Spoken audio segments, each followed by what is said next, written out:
मु मानसी बेहेरा मोर ग्रुप नाम होची साइंस स्क्वाड। मु गोटे प्रोजेक्ट नहीं आसी यार नाम होची paper battery. Paper battery electrochemistry नानो टेक्नोलोजी एंड रिन्यूएबल एनर्जी को नहीं नियम भित्ति करी तैयारी करा जायछि। एहा अल्प परिमाण विद्युत शक्ति को गच्छित करने सह जोगाण कर एहा नमनीय कम ओजनिया और जैव अपघटक होता है। यह सहजरे गोटे स्थान अन्य स्थान को परिवहन कर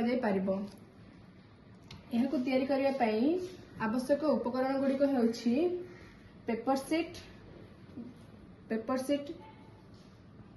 graphite pencil aluminium foil salt water solution small LED bulb copper wire scissor tape and dropper. यही उपकरण गुड़ी व्यवहार करी आमे पेपर बैटेरी तैयारी करबा। प्रथमे 5 सेमी प्रस्थ 10 सेमी दैर्घ्य विशिष्ट मोटा पेपर सीट को नहीं लुण पानी रे द्रवण करबा और किछि समय पई एहाकू सुखाइबा पई छाड़ दिया जिवो। एहा सुखिला परे एहार गोटे पास को ग्राफाइट पेंसिल द्वारा कला रंगर आस्तरण करा एहार विपरीत पार्श्व एल्यूमिनियम फॉयल द्वारा आवरण करा।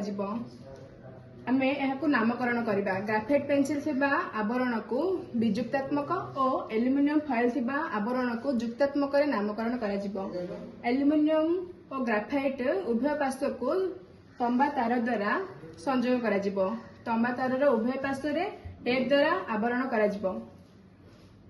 एहा परे हमर प्रोजेक्ट टी सक्सेसफुल हेछि कि नाही आमे जानिबा पई तंबार गोटे पार्श्व को एलईडी बल्ब द्वारा संयोग करा। एहा परे आमे देखिबा जे आम बल्ब टी जळुछि और आम प्रोजेक्ट सक्सेस हेछि। Thank you.